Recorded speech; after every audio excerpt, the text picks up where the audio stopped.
Hey everyone, and welcome to this week's episode of Texan Ag Weekly. I'm your host, Taylor Kennedy. According to the Texas Farm Bureau website, narrowing down the cause of lameness inside of horses' stifle joint isn't easy, but a new test could make this test easier for horse owners everywhere. In the past, veterinarians would have to determine the location of the injury in the stifle, a large complicated joint on the hind legs, in order to determine how best to treat it. Now a needle orthoscope has been developed to help in that process.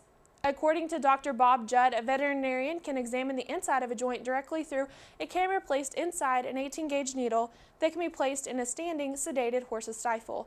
This size needle is only slightly bigger than a needle used to vaccinate a horse. The new technique is less risky and cheaper than previous methods because it avoids the use of anesthesia. To hear Dr. Judd's full report on the equine stifle, visit Texas Farm Bureau's website. Texas Farm Bureau, a new report from the European Food Safety Authority, reveals glyphosate, a herbicide produced by Monsanto, is unlikely to cause cancer in humans. Despite this announcement, the EFSA reportedly proposed limits on the amount of glyphosate residue deemed safe to consume. This decision could lead the European nation to renew approval for the weed killer. Monsanto, who brought glyphosate into use in the 1970s, reports that over 800 studies have demonstrated the safety of glyphosate. Glyphosate is one of the active ingredients in the company's product, Roundup.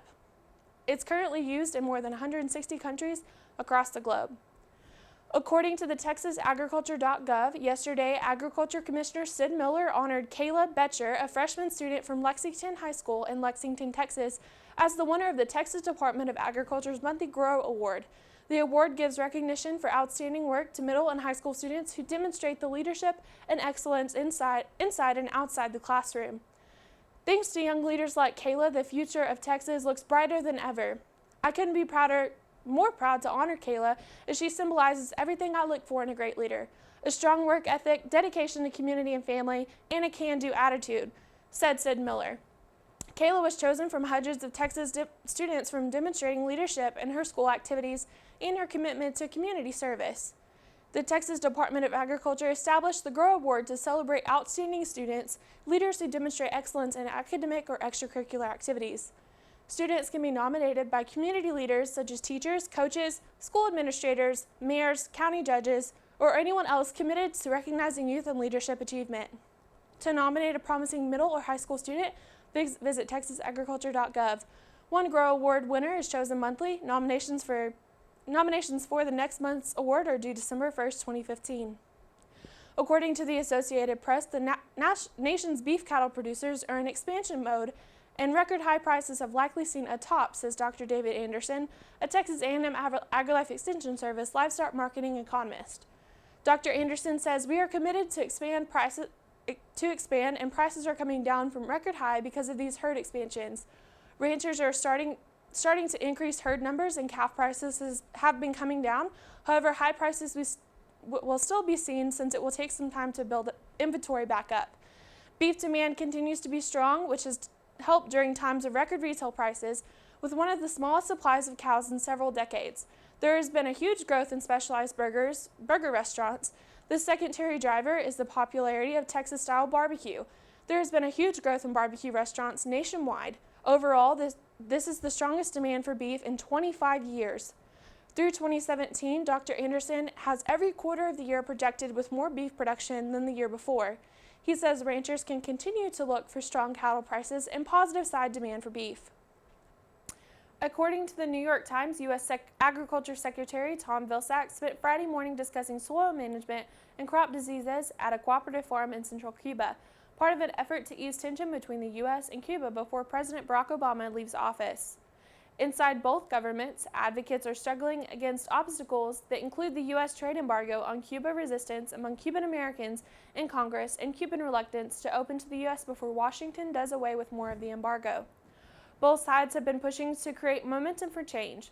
The Obama administration has said it's considering a new set of regulations to further loosen the embargo, which is imposed by U.S. law. Cuban officials told the reporters that expected deals on regulatory scheduled flights, anti-drug cooperation, and environmental protection by around the end of the year. Vilsack had held a series of meetings with Cuban officials on topics like fruit and vegetable export certification and field inspections aimed at laying the groundwork for future agriculture trade between the U.S. and Cuba. Secretary Vilsack said that they encourage this process to begin now because it will take some time. He says, "Our interest in this is a reflection on our interest in ensuring the President desires that the embargo gets lifted and we actually have two-way trade." The U.S. food sales for Cuba have been allowed for more than a decade, but the island's purchases have dropped in recent years. Cuba says a bar on credit from U.S. producers has made it easier to buy from countries such as Brazil and Spain. This past week, I had the opportunity to attend the National Association of Farm Broadcasters Convention in Kansas City, Missouri. While I was there, I had the opportunity to sit down with the communications manager from the National FFA organization, Kristi Meyer, to talk with her about a career with National FFA and ask for a little bit of career advice. Here's that video. So tell us your name and who you work for. Sure, my name is Kristi Meyer and I work with the National FFA organization. And tell us a little bit about the work you do there. What position you have? So my title is communications manager, but what that entails is a little bit of everything in terms of communications. I do a lot of media relations, so I work with a lot of media, sending out press releases, setting up interviews. But in addition to that, I do a lot of editing, I do some writing, I work a little bit with our radio show, and a little bit on script writings for videos that we produce. So it's a little bit of everything in the journalism world. Did you always want to work for National FFA? What led you to getting that position? Sure, I actually have no FFA background whatsoever. I worked in the newspaper industry for 5 years. My major was journalism and political science, and I wanted to rule the world and be a foreign correspondent. I enjoyed working for a newspaper, but I also realized the hours weren't very conducive for other things I wanted to do in my life. The National FFA had a job opening in communications, so I applied, and I sold myself as saying, since I had no ag background, I would be the perfect person to explain it in layman's terms to those who didn't have an ag background. So I have been there ever since, and it will be 14 years in April. What's your absolute favorite part about working for National FFA? I love working with the students. So National Convention is my absolute favorite time because it's that culmination of getting to see all of the different people that we reach throughout the year and see how their lives have been affected. Working with the students is your favorite part. How many, throughout the year besides National Convention, what do you have as far as student interaction with PR or the general public, like parents and stuff? What are some of that interaction you have? Sure, well, it depends on what time of the year it is and what type of programs are going on. So we have different conferences throughout the year, and so many times I'll either attend those conferences and help pitch stories about those conferences where we can put the students in touch, or the other big piece is our national officers. So I work with them in terms of media training and prepare them for how to answer the media. Public relations, I'm looking to go into public relations.